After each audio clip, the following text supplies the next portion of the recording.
দেশ আওয়ামী লীগেরও না, দেশ বিএনপিরও না, দেশ কারো বাবার সম্পত্তিও না। দেশে কারফিউ দেওয়া কিন্তু গর্বের বিষয় নয়। হেলিকপ্টার থেকে বোমা ফেলা এটা কোনো গণতান্ত্রিক দেশের আচরণ হইতে পারে না। কার বুদ্ধিতে হেলিকপ্টারে উঠানো হয়েছে? বিশেষ করে আওয়ামী লীগ যদি মনে করে দেশটা শুধু আওয়ামী লীগের, বিএনপি যদি মনে করে দেশটা শুধু বিএনপি, তাহলে তারা সবাই ভুল মনে করছেন। দেশ আওয়ামী লীগেরও না, দেশ বিএনপিরও না, দেশ কারো বাবার সম্পত্তিও না। দেশটা দেশের মানুষের।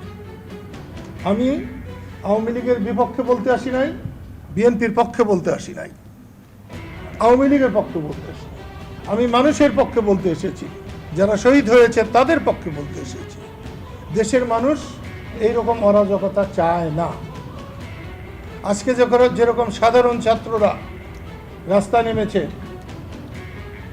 ৭১ মুক্তিযুদ্ধে যার সঙ্গে দেশের কোনো চেতনারই কোনো সম্পর্ক ছিল না, মুক্তিযুদ্ধ কিন্তু তারাই করেছিল, জীবন কিন্তু তারাই দিয়েছে, একেবারে অতি সাধারণ মানুষ। আমার কাছে কিন্তু সেরকমই মনে হয়েছে। কালকেও আমি রাস্তায় যাদেরকে দেখেছি একই রকম মনে হয়েছে। যাদের স্বাধীনতা যুদ্ধে বিরাট ভূমিকা থাকার কথা, তারা পালিয়েছিলেন, ঘরে ছিলেন। আজকেও যারা গাড়ি ভাঙছে, অমুক করছে, তমুক করছে, এদের কিন্তু একটা সময় খুঁজে পাওয়া যায়নি, এবং এদেরকে নিয়ে আমার খুব একটা মাথা ব্যথা নেই। কিন্তু রাষ্ট্র যারা পরিচালনা করছেন, এত দক্ষ যোগ্য পরিচালকেরা, তারা এমন একটা অবস্থার সৃষ্টি করলেন কেন? দেশে কারফিউ দেওয়া কিন্তু গর্বের বিষয় নয়। যারা সবচেয়ে ব্যর্থ তারাই কারফিউ দেয় দেশে। ক্যান্সারের রুগীকে যেমন কেমো দেওয়া হয়, ঠিক তেমনি একটা দেশে কারফিউ দেওয়ার অর্থ হচ্ছে কেমো দেওয়া। আমি এর নিন্দা করছি।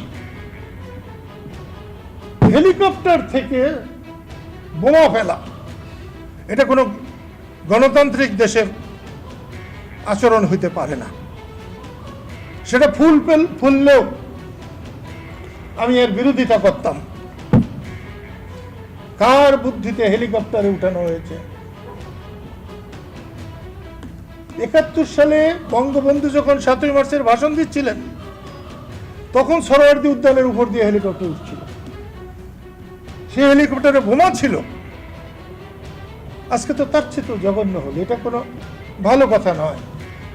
আমি প্রথমেই এই সাংবাদিক সম্মেলনের মধ্য দিয়ে টাঙ্গাইলের এবং সারা দেশের সাংবাদিকদের সাক্ষী রেখে আমি বর্তমান সরকারকে অনুরোধ করব, অনতি বিলম্বে আপনি একটি সর্বদলীয় সম্মেলনের আহ্বান করেন, সবাইকে ডাকেন। শুধু আওয়ামী লীগের 14 দলের বা 14 দল দেশ না, আপনি সবাইকে ডাকেন। সেখানে যারা আছে সেখানে বুদ্ধিজীবীদের ডাকেন, আলেমদেরকে ডাকেন, যাকে খুশি সবাইকে ডাকেন।